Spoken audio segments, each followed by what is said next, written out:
So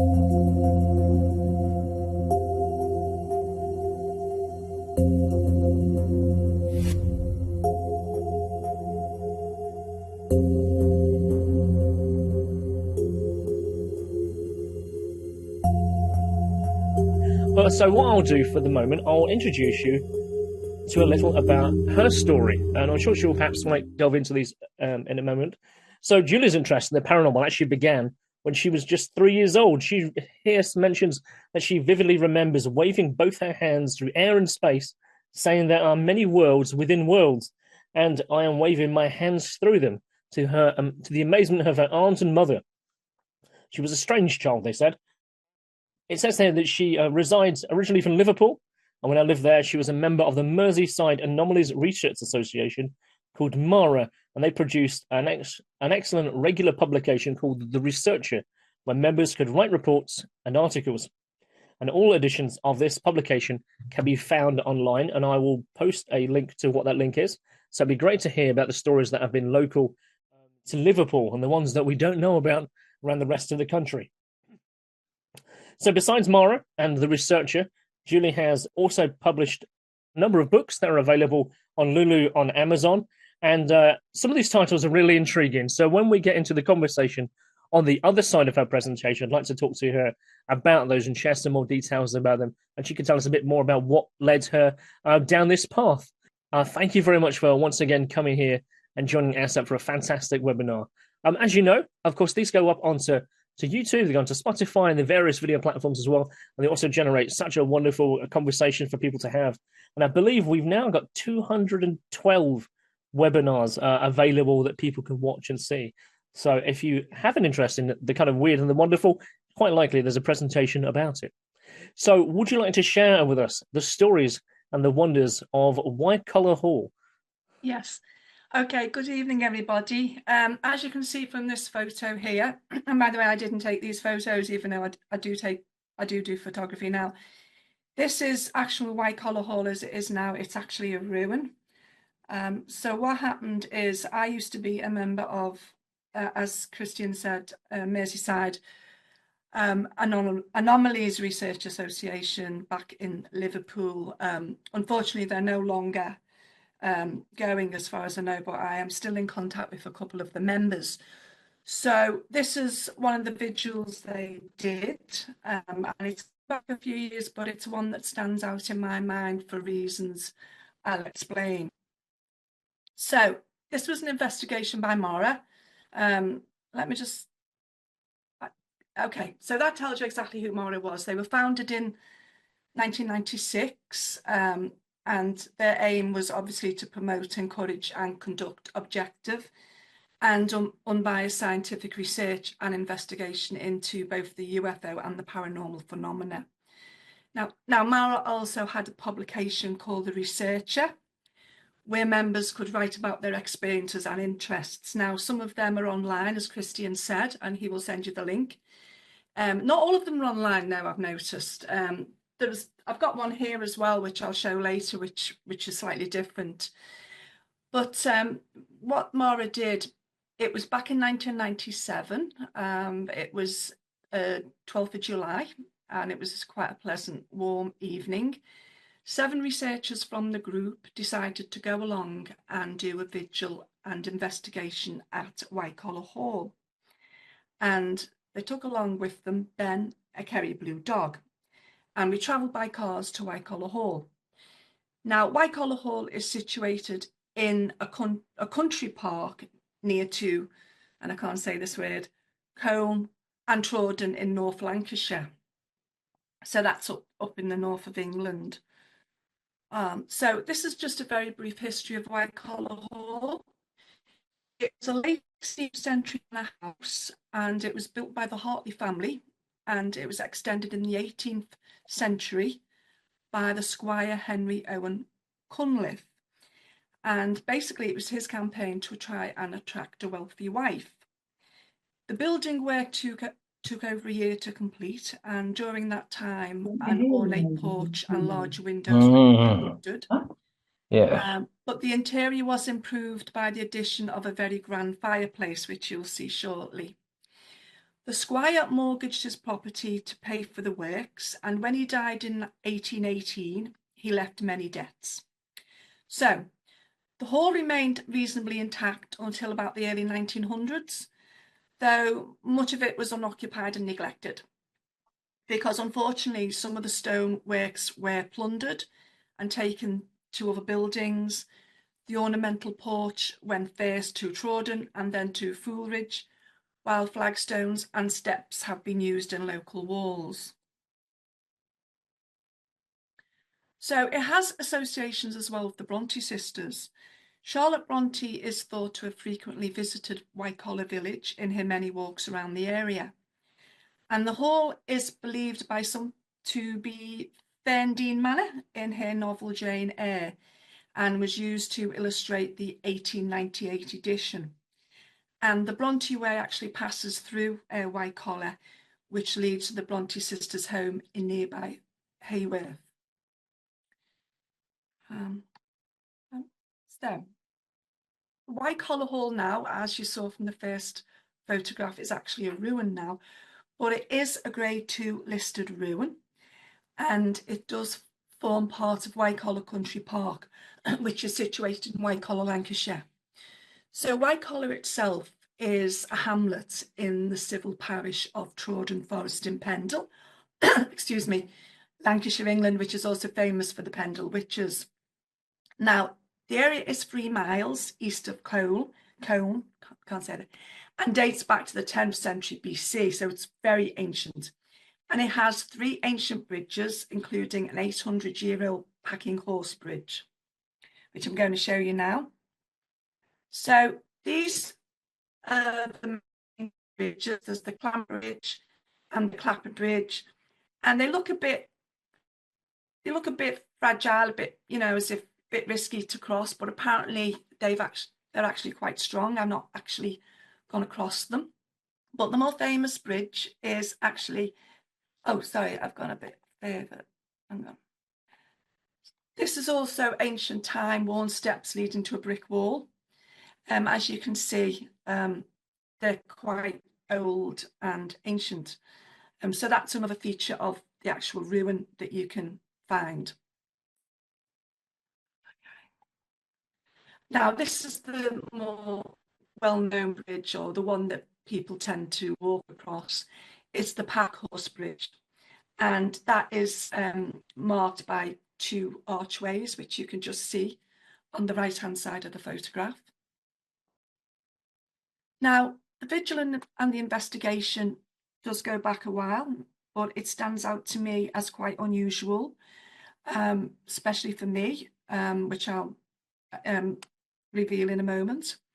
So during the evening of that 12th of July in 1997, as I've said, 7 researchers from Mara, along with the dog, a Kerry Blue dog, travelled by the cars to Wycoller Hall. Now, our aim and objective was to try and capture any present anomalies on audio and video devices, and also see if anything could be sensed by members of the team, and also the dog. So, as Wycoller Hall is a ruin, the group planned to position themselves in a focus area which was designated by the stone remains of the large fireplace. And one of the group was elected to be the team leader, as he had prior knowledge of the site and had actually had previous experience of investigating paranormal phenomena. So once arriving, all the technical equipment had been set up in the alcove of the fireplace by 10:30 p.m. and the actual vigil commenced at about 11:30 p.m, but it actually finished at 4:30 in the morning. So the investigators allocated a session of 45 minutes each throughout the vigil to check the equipment. One of the members of Mara and one of the investigators, John Hall, had placed himself in the alcove of the fireplace area to monitor the microphone using a headset to see what sounds were coming through, if any at all. Now, he reported that it was just mainly sounds of local wildlife, such as crows, owls and the sheep, along with an aeroplane and distant traffic. But also, he said there were some thumps and a sound like whispering were heard in the main area of the vigil site, which was around the fireplace area. Now, in the early hours of the morning, the motion sensor had been accidentally triggered, and John thought he had seen a small child run within the ruins, but he's not really sure whether there was an actual child. So that's still open to speculation. So the equipment used, and I'm not tech savvy, so I've got no idea about equipment, and obviously we're going back a while, so obviously equipment's probably changed since then. But basically, they used automatic cameras, 34mm Olympus Trip AF mounted video camera, motion sensors, digital and non-digital thermometers, and a series of 3 Shure microphones which were connected to a portable audio recorder called a Tascam 4 track at that time. So that was the equipment that was used back then. So this is the main area where they sat. It was fireplace, and this still is intact. It's compared to the rest of the building, and that's where they set up the equipment. So it's quite a visually attractive part of the building, and it was quite a focal point for them to do the investigation.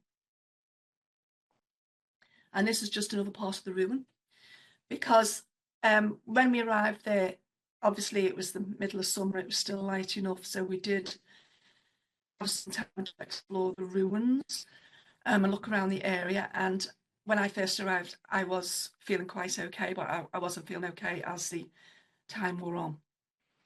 So let me just... So the conclusions from their vigil, and I'm going to come back to some other things in a bit. Only the audio tapes had produced any interesting sounds that could not be accounted for, as they were situated in these specific areas that were monitored without the presence of anybody else being there. And some of the photographs that they looked at later on showed a number of floating white globes or orbs, but these were debunked as possibly the result of a lens flare. Although it has to be said that apparently these photographs were taken at the same time as the anomalous sounds and appeared to be in the areas that contained the microphones. Now, a curious detail had come into focus of the evening, and that was how silent the area became during a specific duration of the team's stay. This was a duration when the anomalous sounds had been detected, but the video footage did not detect anything unusual. Now, I've highlighted that in yellow because I'm going to come back to that in a moment.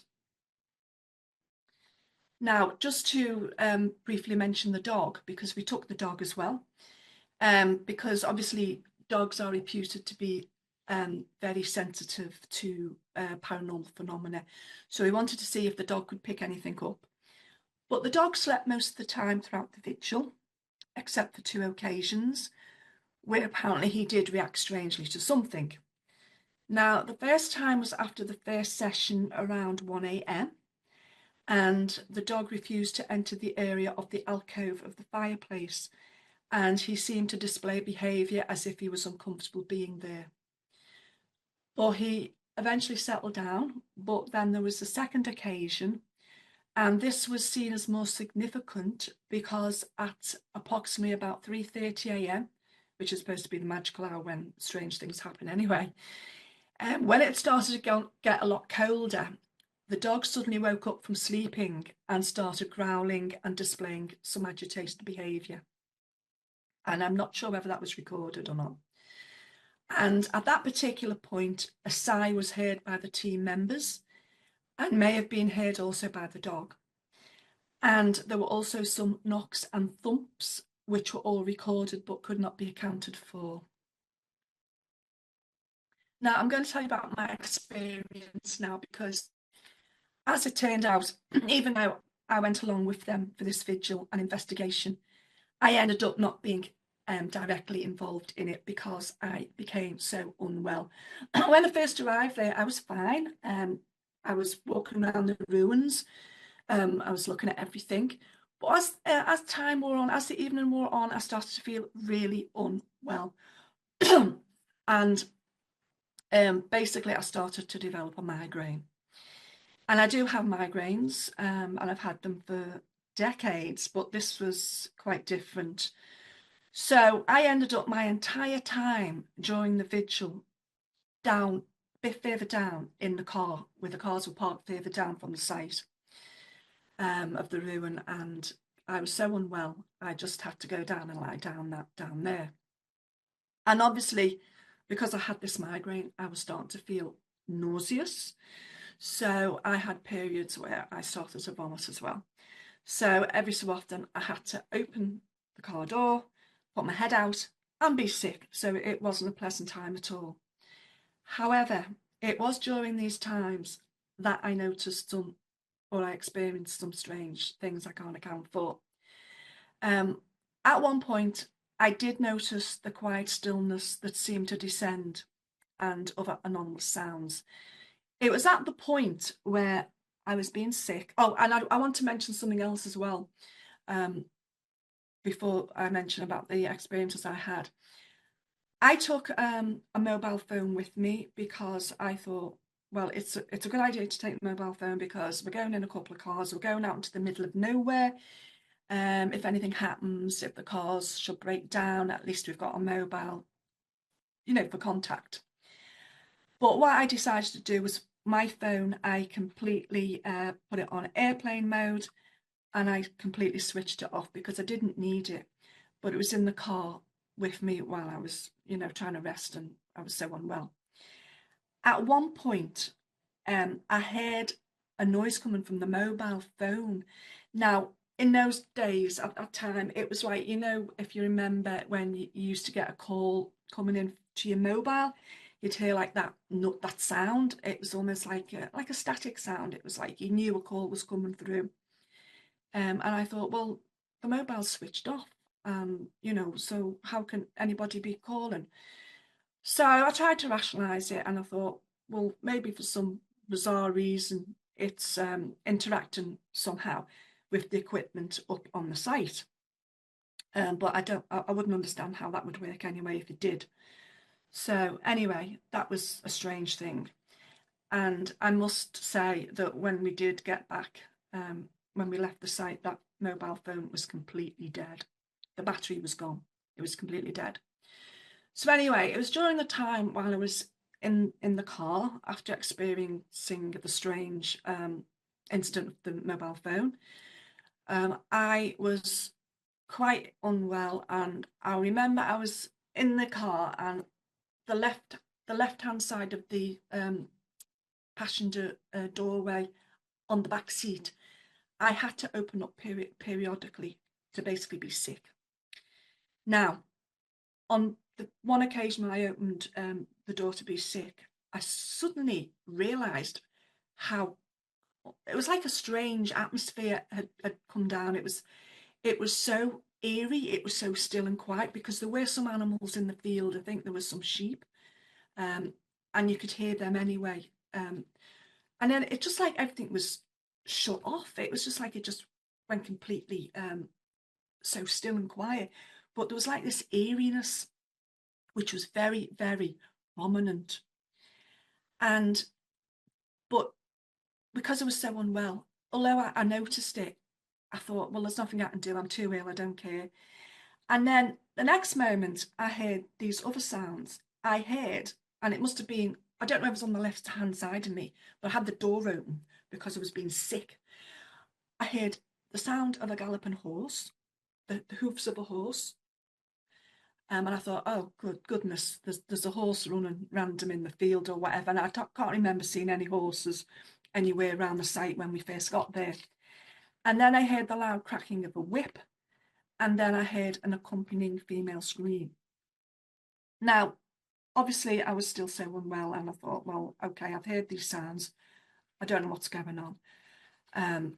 As far as the scream goes, I just thought it was someone up at the site, messing around. Maybe one of the girls had got a bit spooked, or they were playing tricks on each other.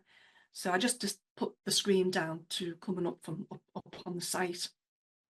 So anyway, I later found out apparently that these are details quite familiar to Wycoller's history, but not just to myself or most of the rest of the team. There was just one member who had heard these sounds at a previous visit and who managed to record them. And he had previously stayed overnight at Wycoller Hall and had an extensive amount of location field work, and had managed to record what sounded like a cracking of a whip. And apparently, according to John's article in one of the researcher magazines, which I'll mention later, this had been featured on Liverpool Live's Y-Files.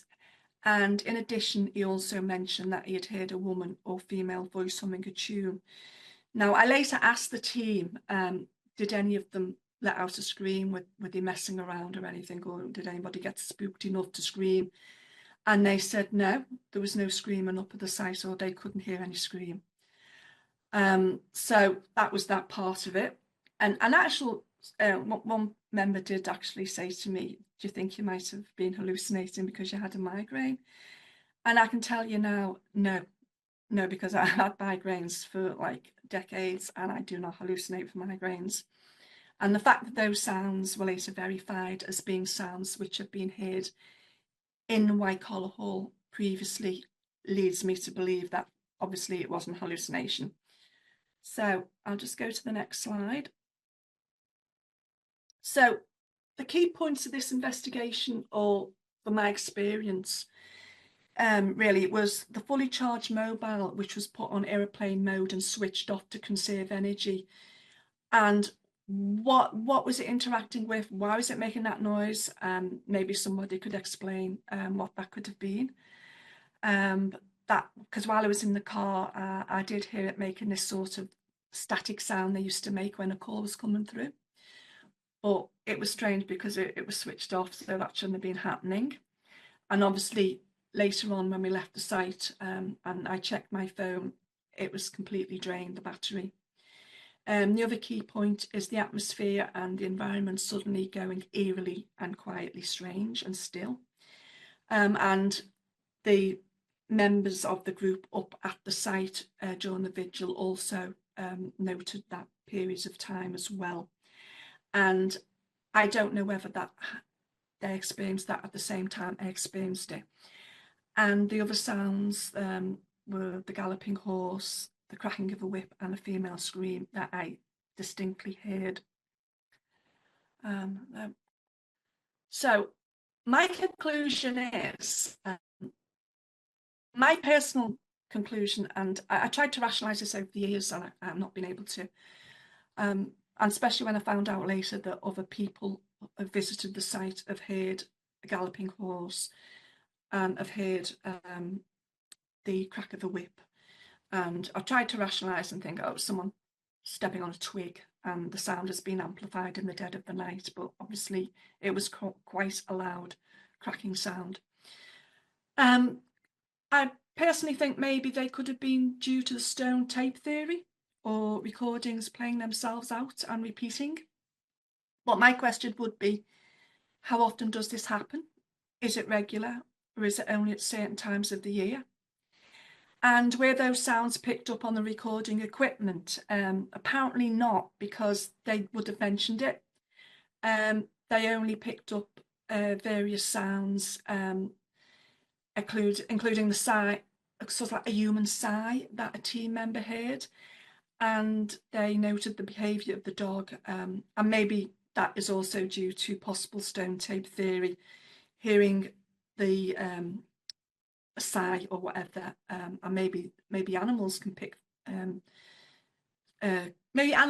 up something from stone tape theory as well. I mean, maybe, I don't know, or maybe I can't really explain about the dog.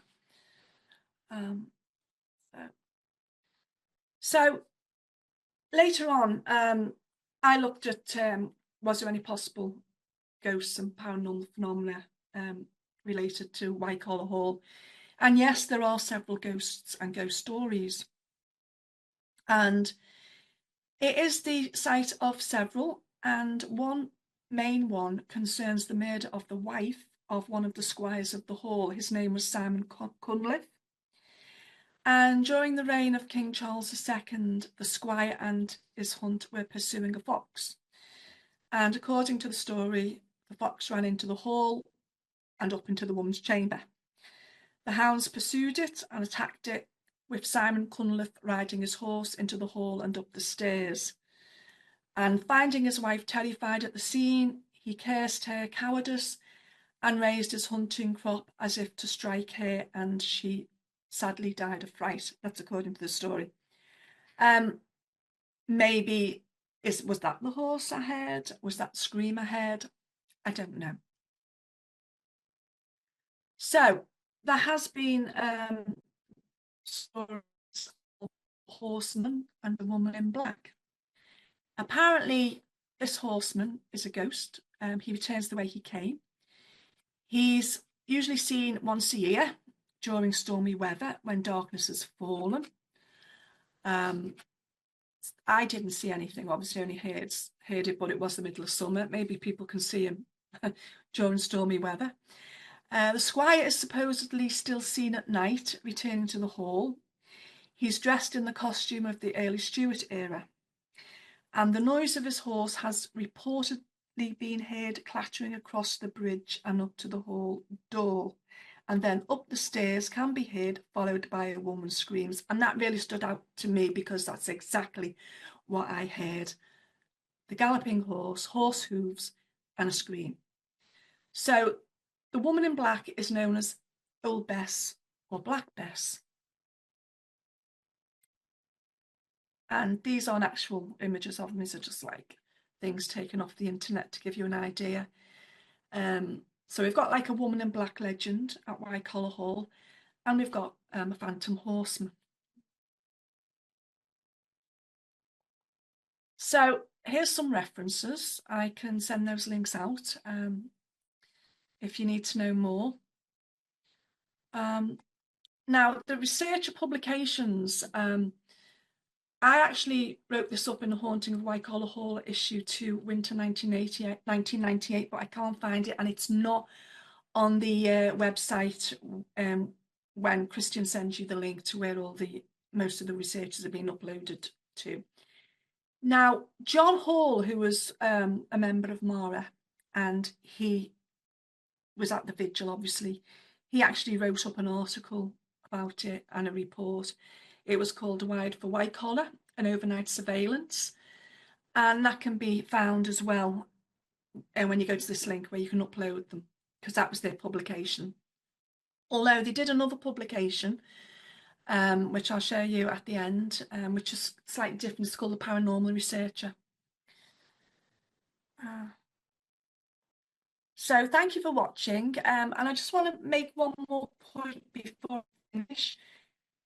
With my migraines, I did note when I get a migraine, they can last for up to 2 days, like for 24 hours, I'm just in bed and I'm sick. And then the next day, I'm just like totally out of it. I'm just recovering. Now, this migraine was totally different. I was fine when we got to the site. It sort of like crept up on me and it really took over to the point where I have to go into the car from the site.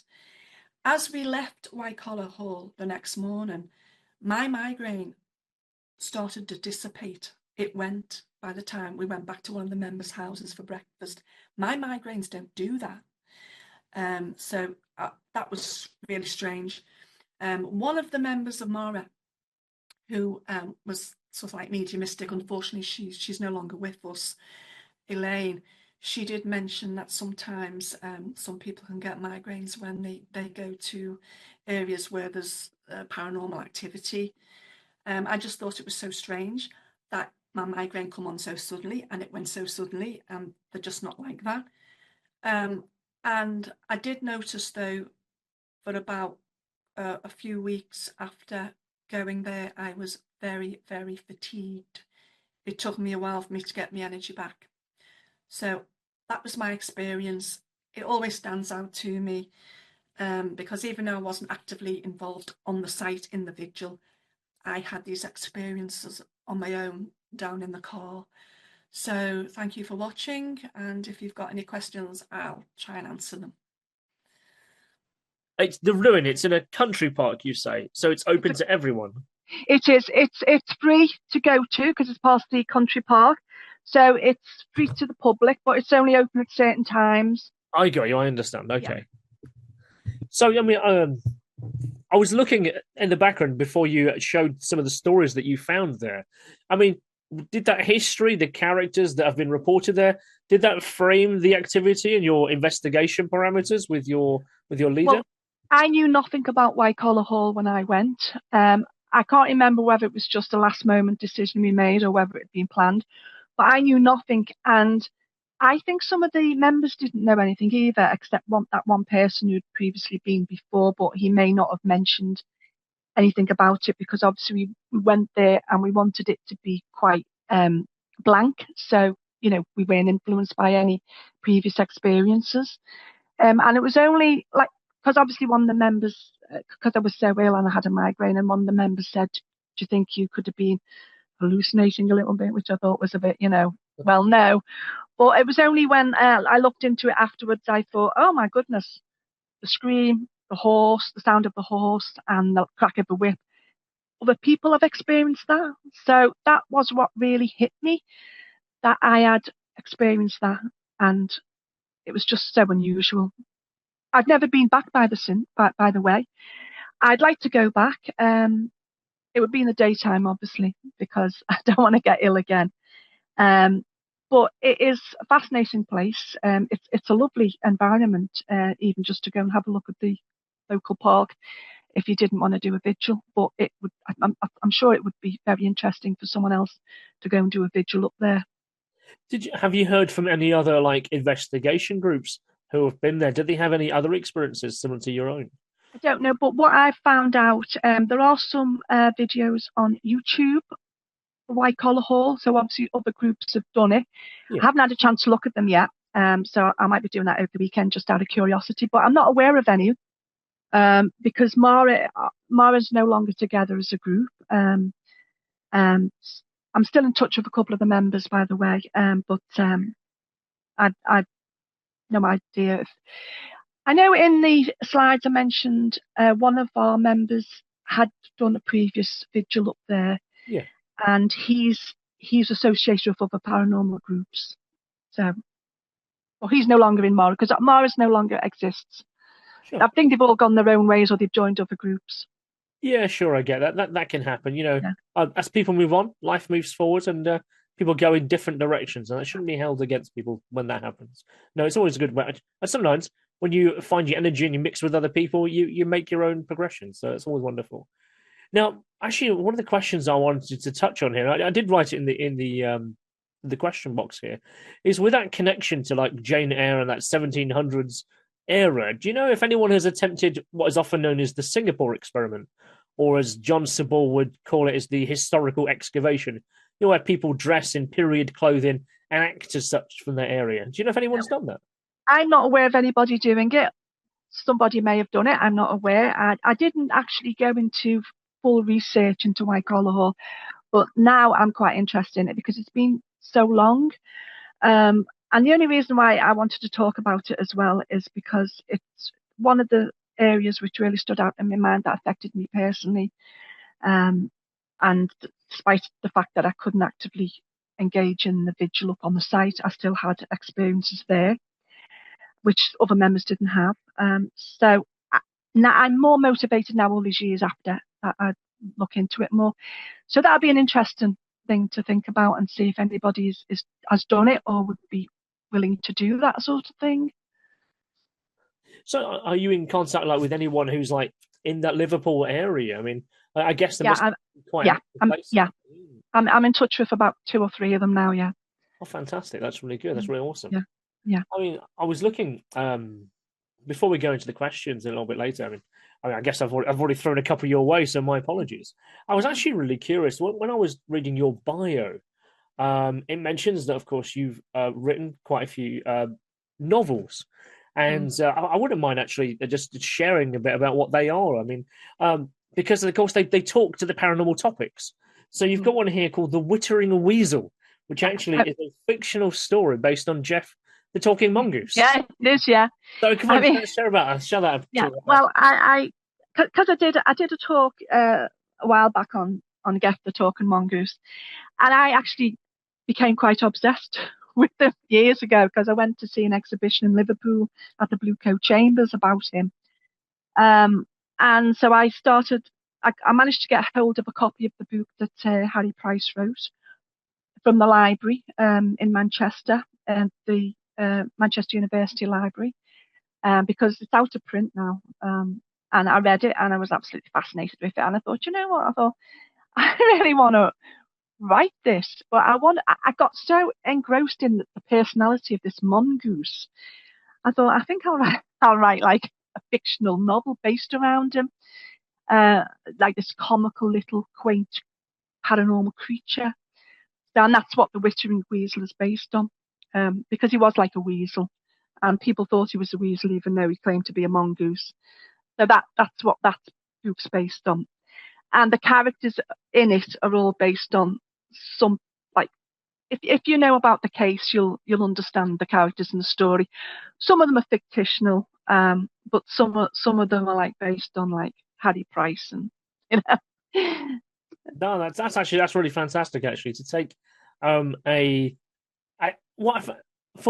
all the time I've been in ASSAP from 2011, for whatever reason there is a love of Gef the Talking Mongoose. I love him. Yeah. People are always inspired by it. Whatever happens, they always want to know or hear the tale or from someone else or from a different perspective. For whatever reason, Gef the Talking Mongoose always gets everyone happy, chatty, and smiling. I mean, what's your thoughts on that particular case?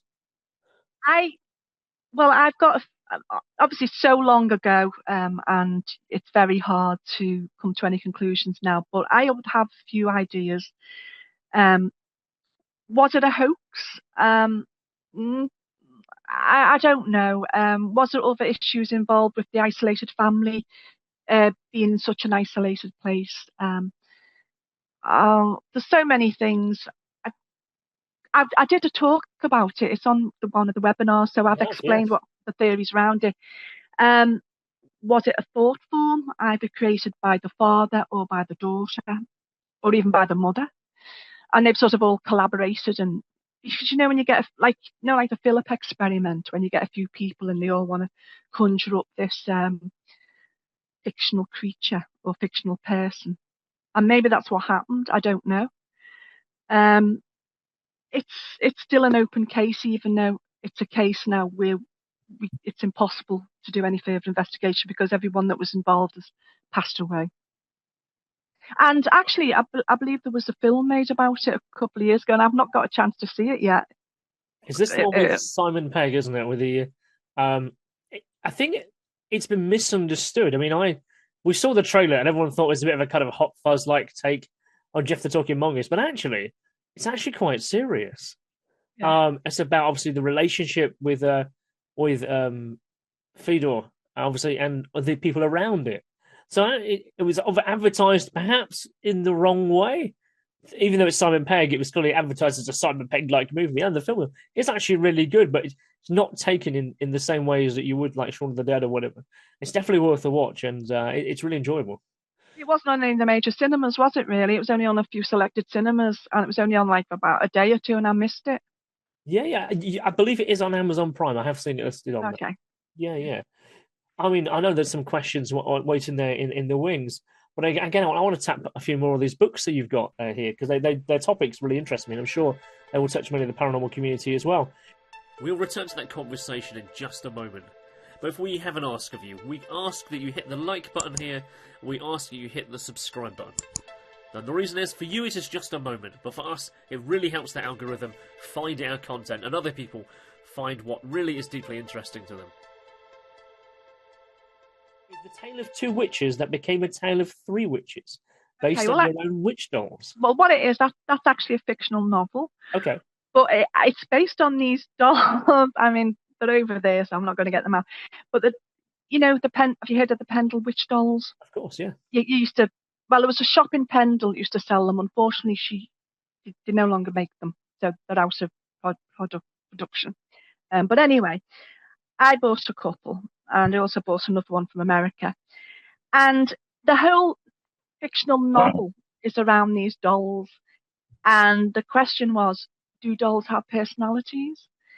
And I sort of brought these dolls to life in the book. So it was about these two witches based on my dolls, but they were like persons in the fictional novel. And then one of the other dolls or the other witches comes and joins them. And it was just something that I just wrote, and it was just some kind of like fictional fantasy type of thing that I put together. And it was all around whether a doll can have a personality, and I made my dolls have personalities, and I wrote about them, and I put them in this novel, and their life story in the novel. Yeah, that's what that was about. Yeah, that's really good. It's really interesting when you see people's inspirations come from. Was it really like the Pendle Witch story? What you wanted to to them? No, I was completely out my own mind, my own imagination. This story. It was nothing to do with Pendle or the witches or nothing. It was just those particular dolls, and I've actually got the photographs of my dolls in the book, so people can look at them and see, oh, that's what they look like. Oh, wonderful, wonderful. And it says here, the other book you've got here is the Samhain Journal of Blessings, a non-fictional seasonal workbook. So that is, yeah, go on. Yeah, I was going to say, so I'm assuming that you are pagan, you're Wiccan orientated, is that correct? Yeah, I like to write stuff on folklore and paganism, so that is, I was going to do all the seasonal ones, but I just did the Samhain one first. But I've also included Halloween as well, because as you know, Halloween is entwined with it. So that's something I've written as well, and it's like a journal. So there's information in there for people, and there's pages that people can put their own thoughts and ideas in as well. So that's just another idea I had. And also, obviously, I had to mention Halloween, because even though Halloween has become very commercial, it is tied in with the original Celtic festival, which falls on the 31st of October and 1st of November. So yeah, that, and all my books, I use my own photographs for my books. And it's a lot better. It's a lot easier because you don't have to bother about copyright or getting someone to draw for you or do photographs for you. So yeah, all the photographs on my books are my own, maybe apart from the cover on one of them. Yeah. That is really interesting when you talk about how Halloween or Hallows Eve and Samhain are so intimately connected, because of course they tell a very similar story, you know. So where I work in retail management. I work for one of the major big corporate supermarkets, and a few years ago I had not shared this story with anyone because it's kind of a bit offbeat, but it really ties into what you just said.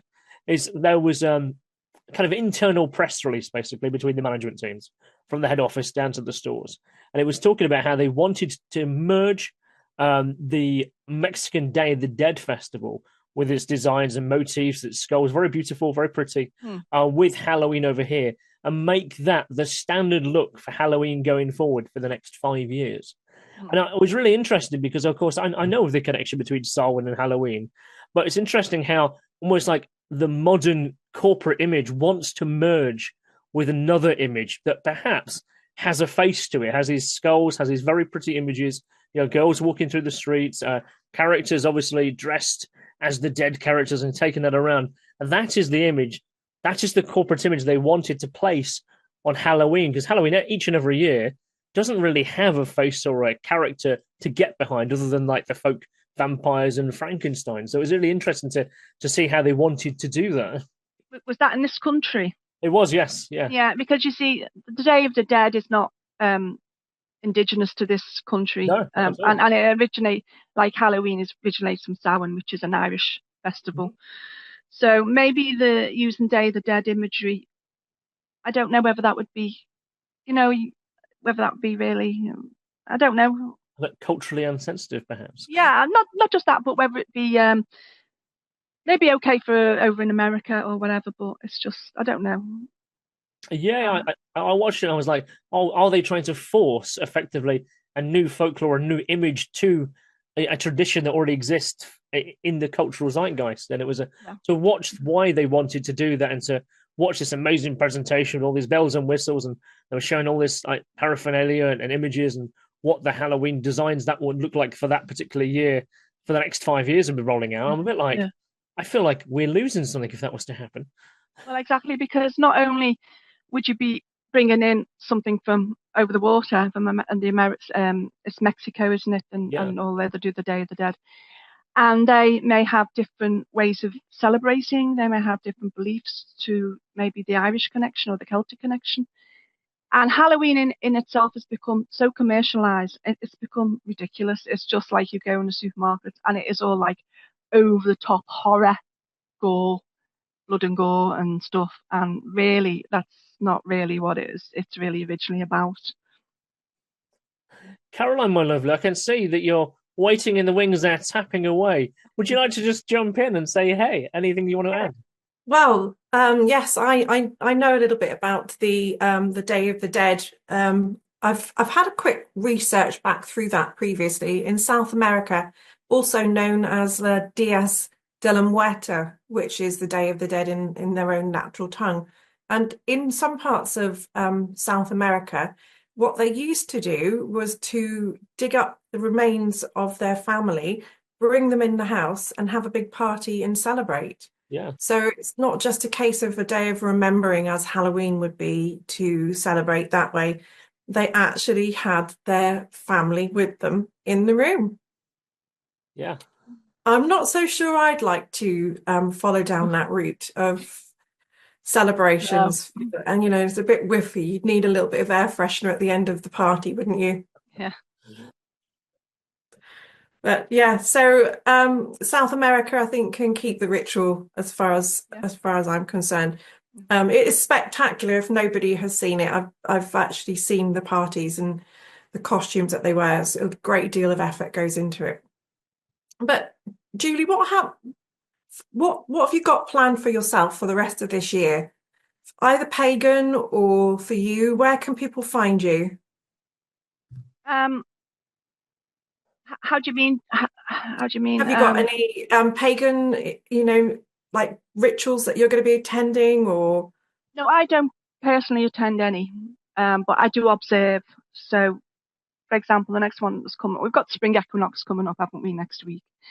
So that spring's on its way. No, Samhain is one of my favourites. Okay, but I'm not into all that heavy. Like you've just said that ancestor worship can be symbolic as well. It doesn't have to be as like what they do over in South America. For me personally, it's just about observing the change in the seasons and the cycles. And so you've got spring equinox coming up. We've got Ostara, which is traditionally known as Easter, and then there's a few of the summer solstice, and also then there's the autumn equinox, and then you've got Samhain again, and then you've got Yule. So it's like all these different seasons of the year, and they have different sort of like ways of celebrating them or acknowledging them at least. Thank Yeah, you. the wheel of the year, as Christian's just said. Yeah. So have you got any more books in the pipeline? I have. I've got the few that Christian's already mentioned. I've got one which I'm in the middle of sorting out. I'm at the very early stages, but it's called, I think I've wrote it called. It's about a vintage monkey doll that's haunted, and he's bought from one of those very old-fashioned shops, and it's set in the Victorian era. I've got this image in my head of, those Victorian monkeys, not quite the mechanical ones, but the vintage style ones. So I've got that. I'm thinking about doing something with that. Yeah. Is he going to be quite mischievous? Very mischievous and quite well dressed. If you want any ideas, I have a friend of mine that's got a haunted doll from one of these ships from years ago. Oh, really?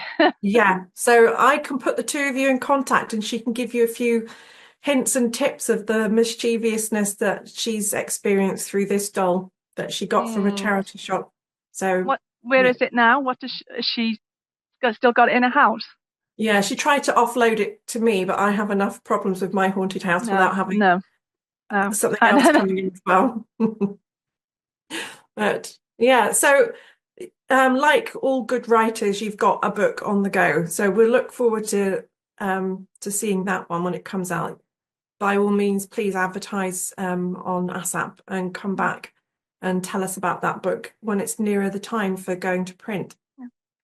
So we do have a couple of questions just before we finish the evening. You got lots of thank yous on there. I think Christian did both his.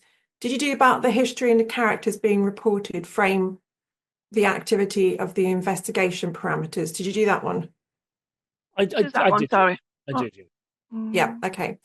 So Nicola goes on to say the ghost that you mentioned with the horse, I think, the lady that was no longer around, she apparently the ghost is seen once a year.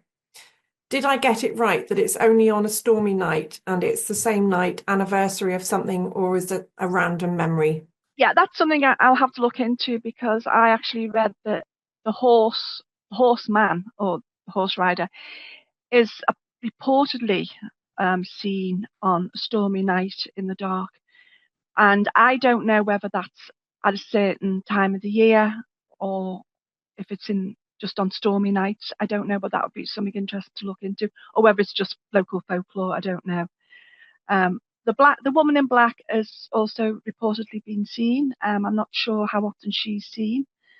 So this is actually something I'd like to go into more now and look into more, because this has actually opened me up to looking into the whole area of Wycoller in more detail now, because obviously there's a lot of stories around it, and even visitors who've gone to the site have reported having experience. So obviously there's something going on there, but whether it's random or whether it's regular, I don't know. Over the last couple of weeks, I'm sure we've had a discussion. Christian will be able to remind me. I'm not sure who it was that we were speaking to at the time, but storms do actually increase paranormal activity that we found when doing paranormal investigations. So a couple of the really memorable ones have been over a period of time where you've got the wind lashing outside and the rain.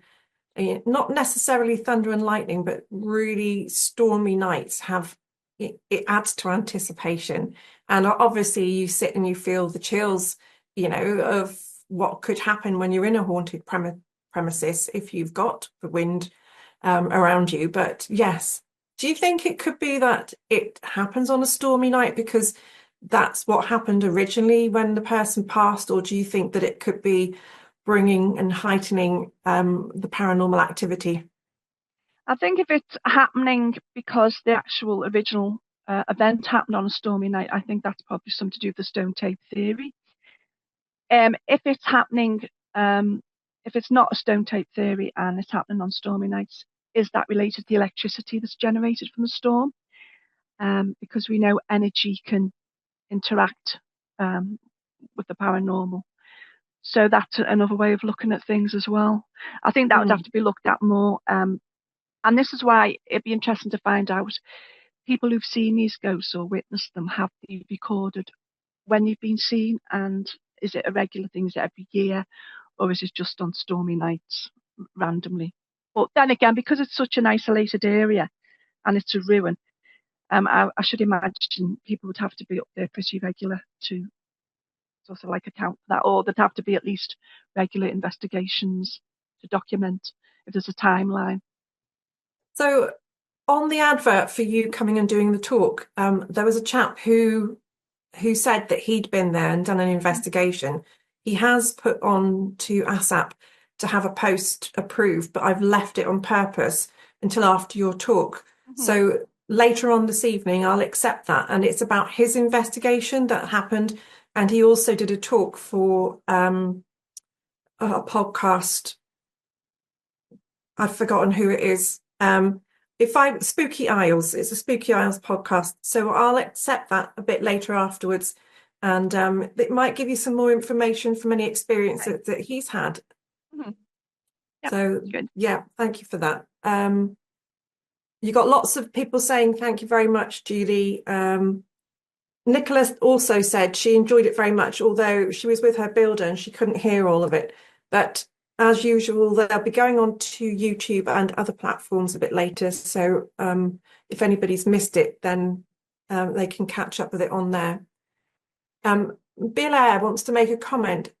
It surprises me that a place in North Lancashire was the basis of a building used in Jane Eyre, as a number of places that inspired Bronte with features in the book are actually located at the Hathersage, Derbyshire area.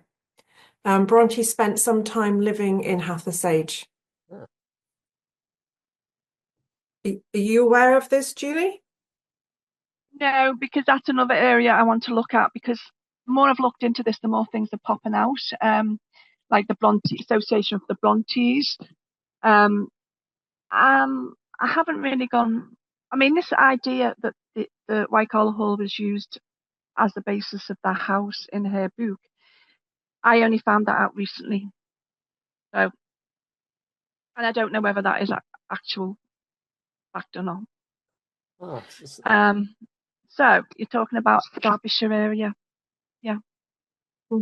Christian, did you want to say something? yeah, so I just popped it into Grok, and it says here that Charlotte Bronte lived nearby at Haworth and actually used to visit Wycoller Hall on her walks.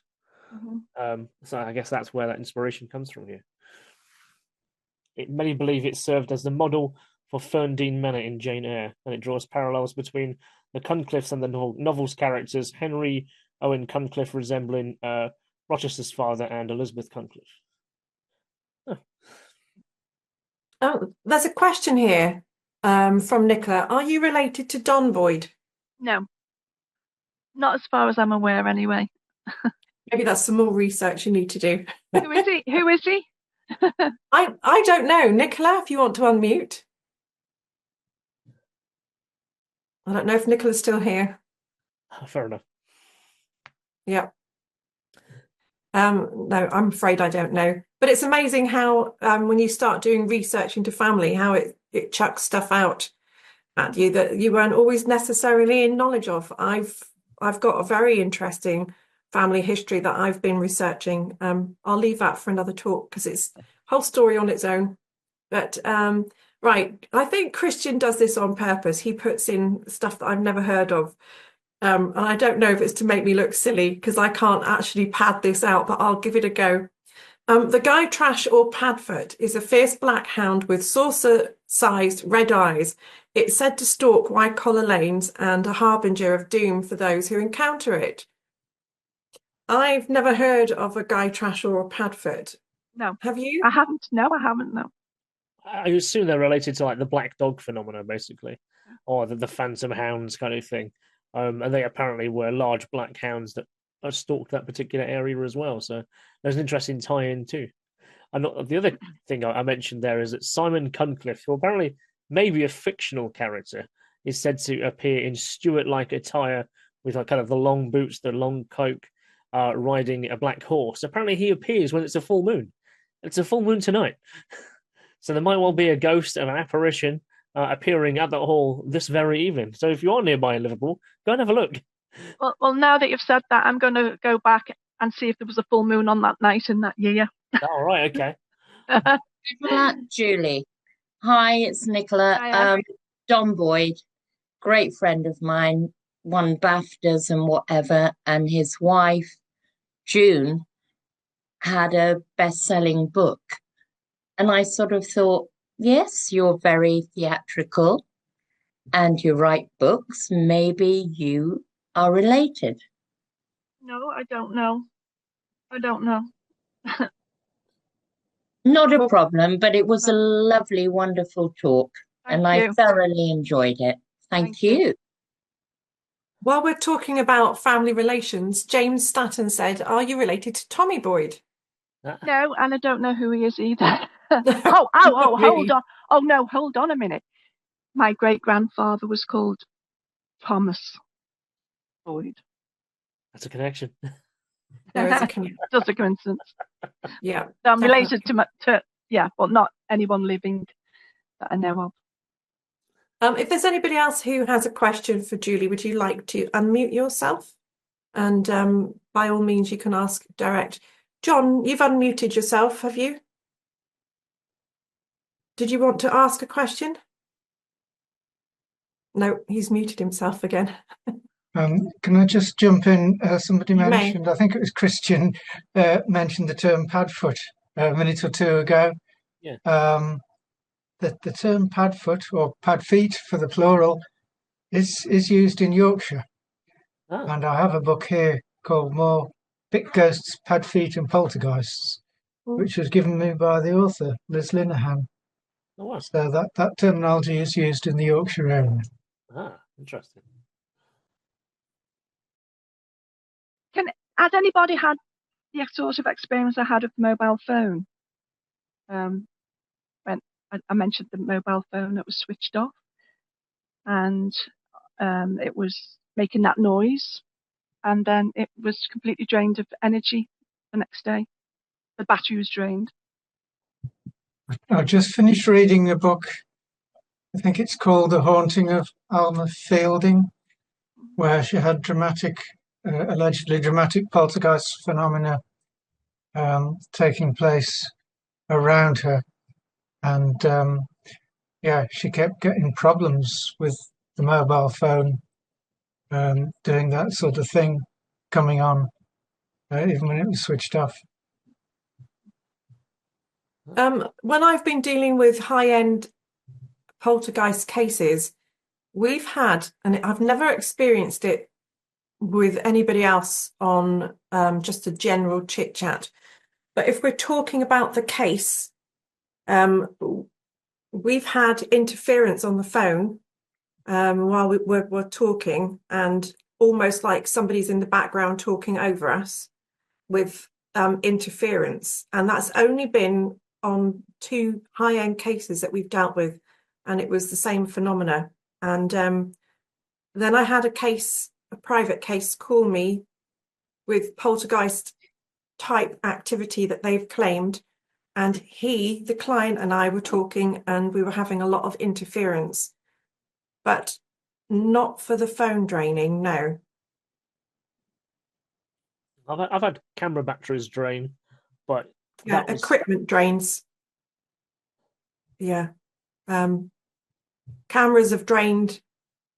They've had to go back on to get new batteries put in them.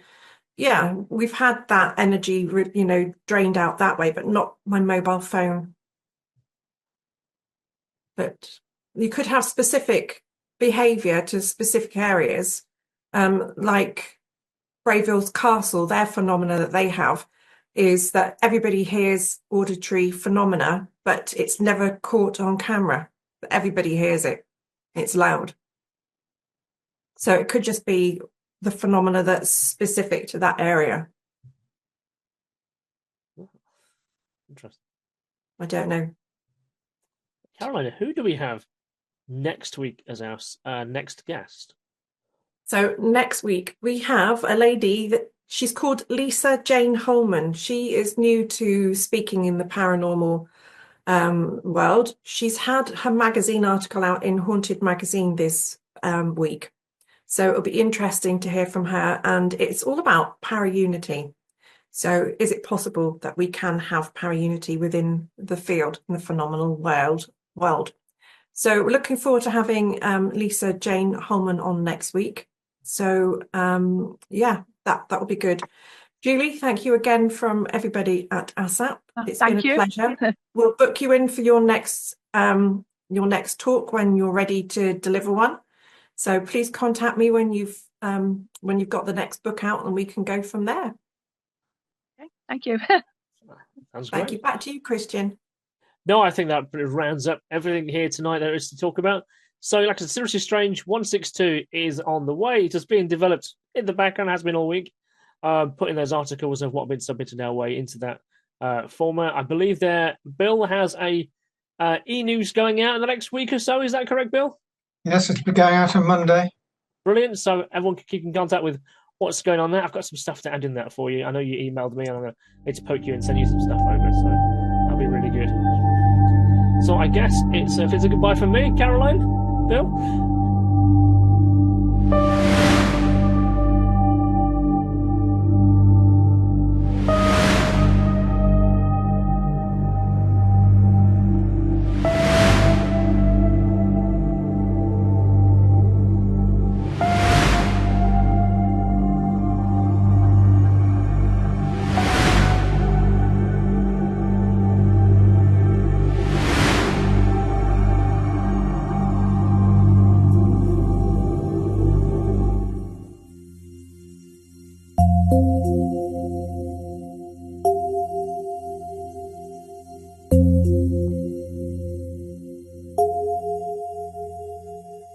you.